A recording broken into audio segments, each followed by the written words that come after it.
ഗവർണർക്ക് ഹൈക്കോടതിയിൽ നിന്നും വീണ്ടും തിരിച്ചടി. സിസ തോമസ് കേസിലെ സർക്കാരിന് അനുകൂലമായ ഹൈക്കോടതി ഉത്തരവിൽ വ്യക്തത വേണമെന്ന ആവശ്യം ഡിവിഷൻ ബെഞ്ച് നിരസിച്ചു. ഹൈക്കോടതി ഉത്തരവ് KTU ആക്ടിന്റെ അടിസ്ഥാനത്തിലാണെന്ന് കോടതി വ്യക്തമാക്കി. കേരള സാങ്കേതിക സർവകലാശാലയുടെ താൽക്കാലിക VC-യായി സിസ തോമസിനെ നിയമിച്ച ചാൻസലറുടെ നടപടി സർക്കാർ സമർപ്പിച്ച ഹർജി പരിഗണിച്ച് ഹൈക്കോടതി നേരത്തെ റദ്ദാക്കിയിരുന്നു. സർക്കാർ പട്ടികയിൽ നിന്നും മാത്രമേ താൽക്കാലിക VC-മാരെ നിയോഗിക്കാവൂ എന്നായിരുന്നു കോടതിയുടെ ഉത്തരവ്. തനിക്കെതിരായ ഈ ഉത്തരവിൽ വ്യക്തത വേണമെന്നായിരുന്നു ഗവർണറുടെ പുതിയ ഹർജിയിലെ ആവശ്യം. കണ്ണൂർ സർവകലാശാല VC-യായി ഡോക്ടർ ഗോപിനാഥ് രവീന്ദ്രനെ നിയമിച്ച സർക്കാർ നടപടി റദ്ദാക്കിയ സുപ്രീം കോടതി ഉത്തരവാണ് ചാൻസലർ ഹർജിയിൽ ചൂണ്ടിക്കാട്ടിയത്. എന്നാൽ ക്ലാരിഫിക്കേഷൻ ആവശ്യം ജസ്റ്റിസ് മുഹമ്മദ് മുഷ്താഖ് അധ്യക്ഷനായ ഡിവിഷൻ ബെഞ്ച് നിരസിച്ചു. KTU കേസിലെ ഹൈക്കോടതി ഉത്തരവ് KTU ആക്ടിന്റെ അടിസ്ഥാനത്തിലാണെന്നും ഗോപിനാഥ് രവീന്ദ്രൻ കേസിലെ സുപ്രീം കോടതി ഉത്തരവ് കേരള യൂണിവേഴ്സിറ്റി ആക്ടിന്റെ അടിസ്ഥാനത്തിലാണെന്നും ഡിവിഷൻ ബെഞ്ച് വ്യക്തമാക്കി.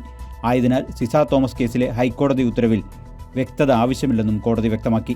സുപ്രീം കോടതി ഉത്തരവ് ചൂണ്ടിക്കാട്ടി തനിക്കെതിരായ ഹൈക്കോടതി ഉത്തരവ് പുനഃപരിശോധിക്കാൻ സാഹചര്യമൊരുക്കുകയായിരുന്നു ഗവർണറുടെ ലക്ഷ്യം. ഗവർണറുടെ ഈ ലക്ഷ്യമാണ് ഡിവിഷൻ ബെഞ്ചിന്റെ സുപ്രധാന ഉത്തരവോടെ ഇല്ലാതായത്. കൈരളി ന്യൂസ്, കൊച്ചി.